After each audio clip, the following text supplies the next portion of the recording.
Adiala jail में siren बज उठे और फिर अदालत में क्या मामला तय हुए। वज़ीर-ए-आज़म शहबाज शरीफ साहब ने वज़ीर आला के सामने घुटने टेक दिए। ये कौन से वज़ीर आला हैं, मामला क्या हुआ, ये आपके सामने रखते हैं। एक ताकतवर तरीन खातून बताई जाती हैं जिनको इंटरनेशनल मीडिया भी इस तरह से पोर्ट्रे करता है। टीवी चैनल टेलीविजन न्यूज बंद हुआ, उसके पीछे कौन था। 6 साल ये टीवी चैनल चला लेकिन नाकाम कैसे हुआ। एक जज साहब है जिन्होंने 2 तगड़े वज़ीर-ए-आज़म को घर भेजा। वज़ीर आला सिंध ने जारहाना एक शॉट खेली है।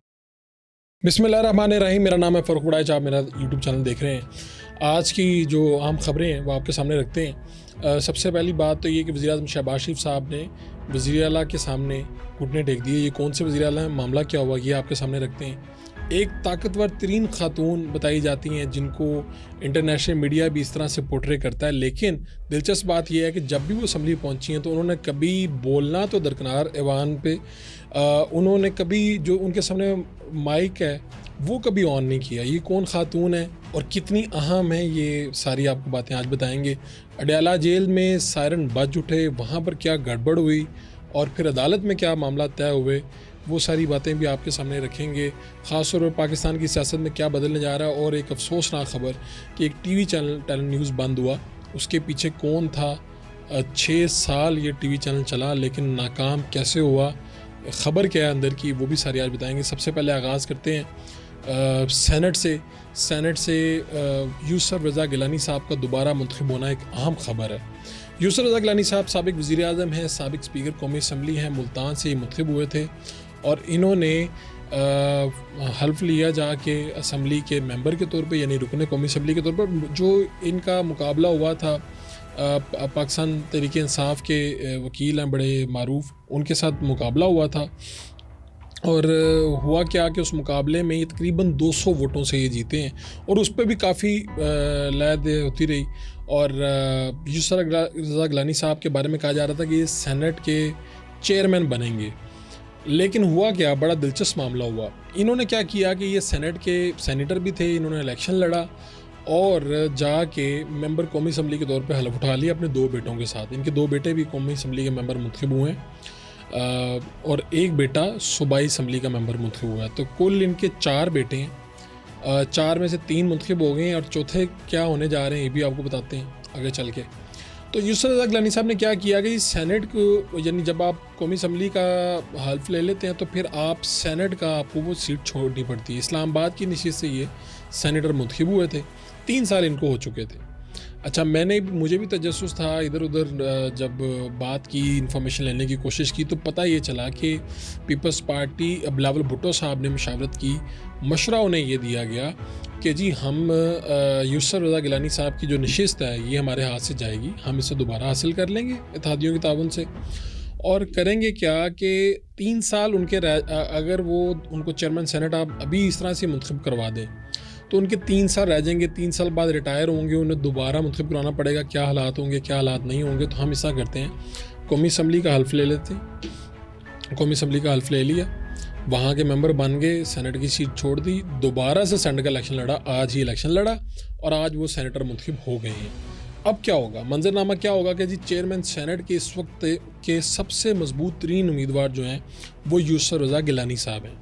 अच्छा, इनके चेयरमैन सेनेट बनने से क्या होगा, और अब मुल्तान में जो इनका हल्का है जो खाली हो गया, वहाँ से बैरिस्टर तैमूर जो हैं वो बड़े क्लोज चले गए थे इनके। पहली मरतबा उन्होंने इलेक्शन लड़ा लेकिन यूसुफ रज़ा गिलानी साहब जैसी कद्दावर शख्सियत के भी वो बहुत क्लोज चले गए, तकरीबन 200-250 वोटों का फ़र्क रहा। अब जो तैमूर साहब हैं वो दोबारा इलेक्शन लड़ने के लिए बेताब हैं, वो इलेक्शन लड़ना चाहते हैं। उनकी वहाँ पे ग्राउंड भी बनी है, PTI का वोट भी है। दूसरी तरफ यूसुफ रज़ा गिलानी साहब के जो चौथे बेटे हैं जो सोशल मीडिया को लीड करते हैं पंजाब में पीपल्स पार्टी के, अली कासिम गिलानी साहब, शुनीद है कि उनको वहाँ से इलेक्शन लड़वाया जाएगा। चूँकि यूसुफ रज़ा गिलानी साहब की सीट है, यूसुफ रज़ा गिलानी साहब को जो वोट पड़े हैं उसकी वजूहत भी ये है कि वज़ीर आज़म के तौर पर उन्होंने बेशुमार काम करवाया मुल्तान में। और जब वो ख़ुद कैंपेन में उतरे, काफ़ी सालों बाद उन्होंने MNA का इलेक्शन लड़ा तो लोगों ने एक उनको रिकॉर्ड भी दिया और भी दीगर मामलात हैं। तो अब ये भी बड़ा तगड़ा मुकाबला होगा। ये जो नशिस्त है जो 200 वोटों से यूसुफ रज़ा गिलानी साहब जैसा हैवी वेट उसने ये हासिल की थी, क्या ये दोबारा वो नशिस्त हासिल कर पाएंगे, यानी उनका घराना Ali Qasim Gilani first time election लड़ेंगे। अच्छा, उससे भी ज़्यादा दिलचस्प मंजरनामा ये है कि चेयरमैन सेनेट के तौर पे अब ये उम्मीदवार होंगे। जब ये चेयरमैन सेनेट बन जाएंगे तो ये पाकिस्तान की वाहिद शख्सियत होंगे जो वज़ीर आज़म पाकिस्तान रह चुके हैं, जो स्पीकर कौमी असम्बली रह चुके हैं और अब फिर चेयरमैन सेनेट बन जाएंगे। यानी ये तीन बड़े जो मेरा ख्याल ये भी एक मुनफरिद रिकॉर्ड होगा जो यूसुफ रज़ा गिलानी साहब हासिल कर लेंगे। इसके अलावा एक रिकॉर्ड बड़ा ज़बरदस्त है। एक जज साहब है जिन्होंने वो जज साहब घर चले गए हैं और वो जज वो हैं जिन्होंने 2 तगड़े वज़ीर आज़म को घर भेजा, यानी इमरान खान, नवाज शरीफ। मैं बात कर रहा हूँ मोहम्मद बशीर साहब की जो एहतसाब अदालत के जज थे। ख़बर क्या है? ख़बर ये है कि 13 मार्च 2012 को एहतसाब अदालत में तैनात हुए थे। इन्होंने नवाज शरीफ, मरीम नवाज़, कैप्टन सफदर, इन सबको सज़ाएँ सुनाई थी। अच्छा, फिर क्या हुआ कि तोशा खाना केस में इन्हीं जज साहब ने यानी बशीर साहब ने बानी पीटीआई और उनकी अहलिया बुशरा बीबी को भी सज़ाएँ सुनाई। अच्छा, इससे भी दिलचस्प बात यह है कि जज मोहम्मद बशीर साहब सदर मुमलिकत आसिफ जरदारी के ख़िलाफ़ भी केसेस उनके पास रहे हैं। साबिक़ वज़ीर आज़म शाहिद खाकान अब्बासी, राजा परवेज़ अशरफ, यूसुफ रज़ा गिलानी, यानी जितने 5 वज़ीर आज़म और उसके अलावा सदर मुमलिकत के केसेस इनके पास रहे हैं। हुआ ये था कि मोहम्मद बशीर साहब ने तोशा खाना केस का फ़ैसला सुनाया था, उसके बाद ये छुट्टी पे चले गए थे और इनकी छुट्टी पे जाने पे बड़ी चहमगोइयाँ भी हुई थी। लेकिन बिल आखिर 2 तगड़े वज़ीर आज़म को घर भेजने वाला जज खुद जज चला गया। बिल आखिर वो घर पहुँच गए हैं अपने।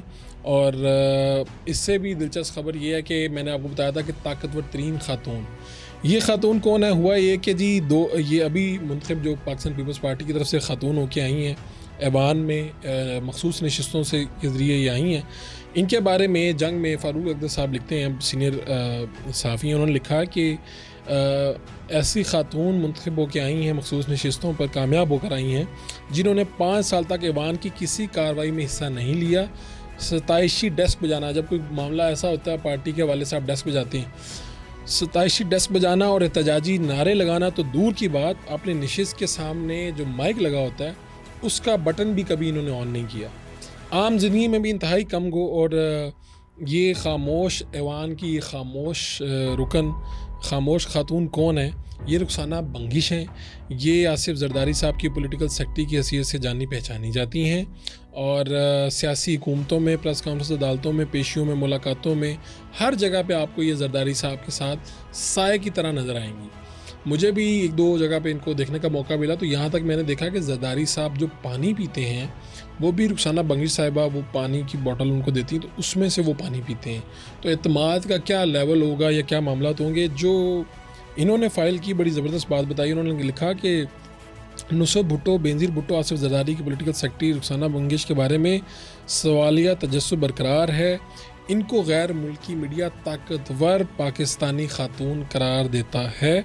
और रुखसाना बंगिश सदर जरदारी की प्रेस कॉन्फ्रेंस, हुकूमती तकारीब, इजलासों में और तमाम सियासी मसरूफियात में और मुलाकातों में तीसरे फ़र्द के तौर पे उनके हमरा होती हैं। बाएतमाद उनकी सेक्रेटरी हैं और कहते ये हैं कि जी जरदारी साहब की मुलाकातों का जितना भी मुलाकातें हैं उनका सारा शेड्यूल भी यही तय होती हैं और मामला जो भी हैं, ज़ाती मसरूफियत हो, सियासी मसरूफियत हो, हर जगह पर ये साए की तरह उनके साथ रहने वाली ये खातून रुखसाना बंगिश ही उनकी चीज़ें तय करती हैं।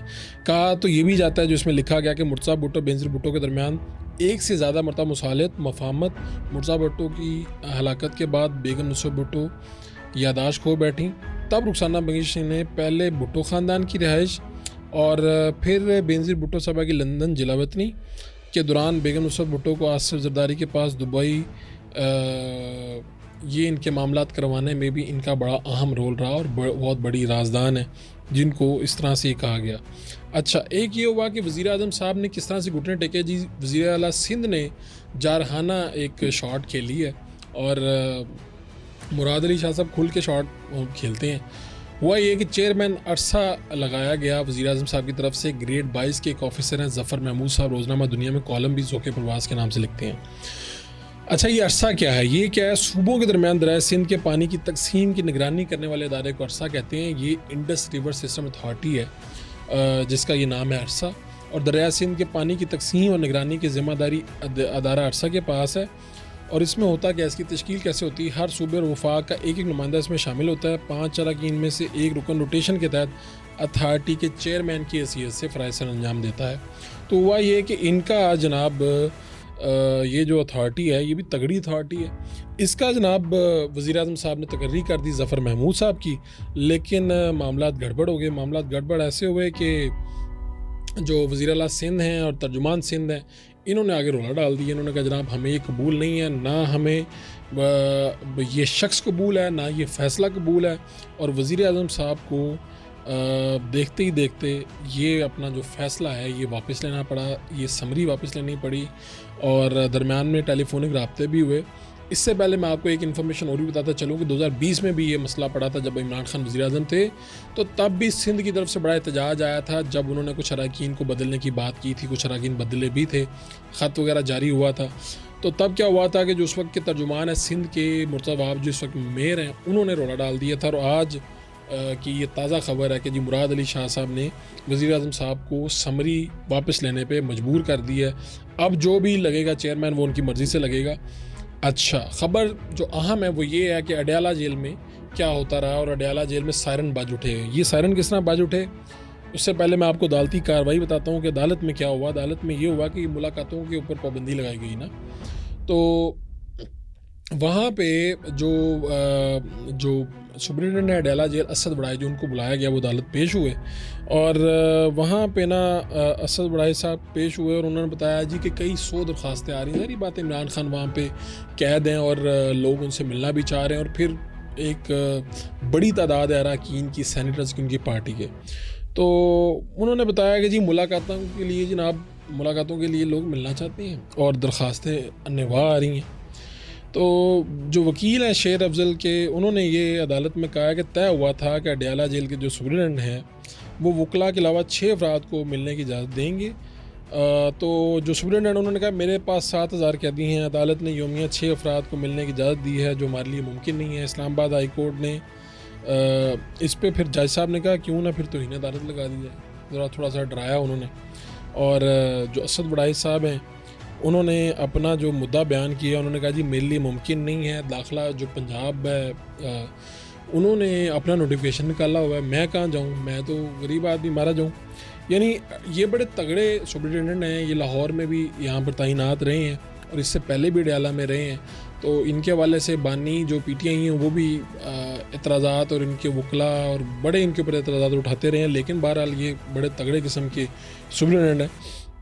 तो अदालत ने फिर क्या किया, अदालत ने कहा कि अदालत ने सुपरिटेंडेंट से ये कहा कि आप किस शराइत पर तय करेंगे कि कब कौन किससे मिलेगा। पहले ही आपके ख़िलाफ़ तो इन अदालत की दरख्वास्तें हैं, यानी उनको बताया कि भाईजान और भी आपके मामला हुए पड़े हैं, तो आपको ये हम हुक्म देते हैं कि आप मुलाकात का मेकनिज़म तय करें, दोनों फ्री कैन बैठें, एक मेकनिज़म तय करें और अदालत को आगाह करें। ये अदालत ने कह दिया। इससे भी ख़बर ये है कि सायरन बज उठे, जो मैंने कहा था ना अडयाला जेल में हुआ ये है कि जी अडयाला जेल पर एक फ़र्ज़ी सी मशक़ें की गई हैं, हमला किया गया और पूरा माहौल बनाया गया। ख़बर ये है कि अडयाला जेल पर दहशतगर्दों से के हमले से निपटने की फ़र्ज़ी हंगामी मशक़ की गई, सायरन बज उठे, फायरिंग, दहशतगर्दों की गिरफ़्तारी की गई, जेल के तरफ 2.5 घंटे के तवील सर्च ऑपरेशन किया गया, 5 थानों की पुलिस ने हिस्सा लिया। मुश्तरका मशक़ में कानून नाफिज करने वाले इदारों में ranger, special branch police, rescue, civil defence और जेल पुलिस ने हिस्सा लिया। हुआ क्या है कि जी इन्होंने कहा जी कि हम ना, पहले हुकूमत ने कहा कि जी हम ऑडिट कर रहे हैं, सिक्योरिटी ऑडिट कर रहे हैं कि जेल पे ना हमला हो सकता है या इस तरह के मामला आते हैं, और ये ख़दशात जो है ना ये PTI के भी चंद लोगों ने ज़ाहिर किए थे। तो फिर ये हुई अडयाला जेल के इर्द गिर्द में मीडिया को भी 2 किलोमीटर दूर रखा गया और ये सायरन वगैरह बजाए गए कि बिल्कुल वो माहौल बनाया गया कि अगर अडयाला जेल पर हमला हो तो क्या करना है हमने, क्या हमारी होंगी। तो रेंजर, जेल पुलिस, 1122, सिविल वाले सारे इसमें शरीक हुए, पूरा माहौल बनाया गया। 5 थानों की पुलिस आई, उन्होंने कहा अगर दहशतगर्द हमला करें किस तरह गिरफ़्तार करना, ये सारी चीज़ें वहाँ पर की गई। अच्छा, और ये भी कहा गया कि जी फ़र्ज़ी दहशतगर्दों का मुकाबला करके इन्हें गिरफ़्तार और लाक किया गया, यानी फ़र्ज़ी। कैदियों को कहा गया बैरक में महफूज मकाम पर रहें, भागने की कोशिश ना करें। सिक्योरिटी एहलकार दहशत गर्दों को ललकारते रहे। मश्क की क़यादत सुप्रिटेंडेंट अडयाला जेल असद वड़ाइच ने की। असद वड़ाइच का कहना था मश्क का मकसद किसी भी हंगामी हालत से निमटने की सलाहियत का जायज़ा लेना था। ये अपनी जगह पर इसलिए दिलचस्प खबर है कि अडयाला जेल में जो हैं इमरान खान साहब कैद हैं, तकरीबन 6 माह से ज़्यादा अरसा हो चुका है। और सबसे अहम और सबसे आखिर में एक ख़बर कि जी टैलेंट न्यूज़ बंद हो गया। टैलेंट न्यूज़ में जब ये लॉन्च हुआ तो बड़ी ज़बरदस्त अंदाज से लॉन्च हुआ। सियालकोट के कारोबारी आदमी हैं सलीम बरियार साहब, जिनका टैलेंट स्पोर्ट्स का भी बहुत बड़ा काम है, एक्सपोर्टर हैं। और वहाँ पर हमारे बहुत से दोस्त वहाँ पर चूँकि काम करते हैं, काम करते रहे हैं। कल ये चैनल बंद कर दिया गया और वजह ये बताई गई है कि जी मुमकिन नहीं है, जो इस वक्त रेटिंग सिस्टम है, जो मामलात हैं, जो हालात हैं, ख़ास तौर पे जो अंदर की खबर मैं आपके साथ शेयर करता चलूँ कि हुआ ये था कि सलीम बरियार साहब के एक बेटे हैं एहसन बरियार, जो लास्ट टाइम ज़िमनी इलेक्शन में MP बन के आए थे, फिर वज़ीर आला पंजाब बुज़दार साहब के वो मशीर बने थे। ताहिर खुर्शीद साहब वज़ीर आला बुज़दार के प्रिंसिपल सेक्रेटरी हुआ करते थे, उनके ये दामाद बन गए थे एहसन बरियार साहब। तो ये बड़े ताकतवर उस वक्त ये फैमिली थी। उसी वक्त ये चैनल लाने की ये बातें की गई। चैनल जो है तकरीबन 2 साल पहले, 1.5 साल पहले आया तकरीबन, और 6 साल पहले यानी ये लॉन्च हो गया था यूट्यूब चैनल की हैसियत से टैलेंट न्यूज़। लाहौर में एक जगह पे बिल्डिंग ली गई, वहाँ पे हमारे दोस्त जाते रहे, तनख्वाहें वक्त पे मिलती रहीं, खाना भी मिलता था, प्रोटोकॉल भी मिलता था। ख़ुद मुझे भी 1-2 मरतबा जाने का मौका मिला। लेकिन असल प्रॉब्लम ये हुई, चैनल बंद करने की वजह ये हुई कि जब ये 9 मई और बाद के हालात हुए तो जो सलीम बरियार साहब हैं वो काफ लीग में दोबारा शामिल हो गए, जो PTI में शामिल हुए थे। इनको फिरदौस आशिक अवान साहिबा PTI में लेके आई थी सलीम बरियार को, इनके बेटे एहसन बरियार को। लेकिन जब ये वाक़यात हुए तो ये अजीबोगरीब इनका हो गया। इनकी सियासत भी कोई ख़ास इस तरह से नहीं रही। हालांकि उस वक्त ये ज़िमनी इलेक्शन जीत के आए थे और बड़े जो तगड़े लीगी हैं उनको हरा के आए थे वरीओ ख़ानदान के। लेकिन इस सब के बाद जब ये चैनल खुल गया तो पता चला 9 मई हो गया, इलेक्शन हो गए, हुकूमत नहीं आ गई, निगरान हुकूमत में भी इनको कोई एड्स वगैरह खातिर खा नहीं मिले। और इस वक्त जो सैटेलाइट चैनल है उसको चलाना बहुत मुश्किल हो चुका है, नामुमकिन हो चुका है। इस वक्त डिजिटल पे चीज़ें जा रही हैं, अखराजात भारी भरकम होते हैं। एक एंकर जो है वो लाखों में तनख्वाह ले रहा है, कई लोग तो करोड़ों में भी लेते हैं। इन्होंने बड़ी कोशिश की कि यार चैनल चल जाए किसी तरीके से। चैनल जो है रेटिंग भी ले रहा था, जो बड़े बड़े लोग हैं वो भी फारिग किए गए, फिर बाद में खाने भी बंद किए गए। यहाँ पे सारा माहौल यानी चेक किया गया किसी तरह से चैनल चल जाए। यूसुफ बेग मिर्ज़ा बहुत बड़ा नाम है मीडिया का, वो इसके बाद में MD बने। लॉन्च करने में उनका किरदार था। अहम लोग जो यहाँ पे अतर काज़मी थे शुरू में, इसार आना थे, ताहिर मलिक, गुल नौखेज़ अख्तर, ये वो लोग थे जो स्क्रीन पे आए। लेकिन उस सब के बावजूद अफसोसनाक ख़बर यह कि ये फिर चैनल बंद करना पड़ा। तकरीबन अब ये शायद डिजिटल पे चलेगा और 250 से ज़ायद अफराद हैं जो हर जगह से बेरोज़गार हो गए। ये जो बाकी जो TV चैनल्स हैं और सहाफ़ियों के लिए ख़ास तौर पे ये लम्हा फ़िक्रिया भी है और सोचने का मकाम भी है कि आपको अपने जो रोज़गार हैं या तो डिजिटल पे चले जाएं, अपने रोज़गार के दीगर जो मौक़े हैं उनके ऊपर गौर करें। अदरवाइज़ जो ये जो चैनल्स हैं, मेरी अपनी बसीरत ये कहती है कि अगले 3, 4, 5 साल में शायद ये चैनल जो बड़े बड़े चैनल हैं, करोड़ों अखराजात हैं इनके, एक महीने के 15-15, 20-20 करोड़ है। ये अखराजात हुकूमती जो इश्तहारात हैं उससे पूरे नहीं होते। तो बिल आखिर ये डिजिटल पे जाएंगे बहुत से बड़े चैनल। मैं ये गलत ख़बर नहीं ये बात कहना चाहता, लोगों का मायूसी फैलती है इससे, लेकिन मुझे ये लगता है कि ये पैराडाइम शिफ्ट हो रहा है। आपको जो भी अगर आप चैनल पे काम कर रहे हैं तो आपको भी चाहिए कि आहिस्ता आहिस्ता डिजिटल की तरफ आ जाएं या रोज़गार के दीगर मौक़ों पर भी गौर करें, चाहे आपकी नौकरी जितनी भी अच्छी है। अपने मेज़बान फारूक वड़ाइच को इजाज़त दीजिए। इंशाल्लाह फिर नए वीलॉग के साथ हाजिर होंगे।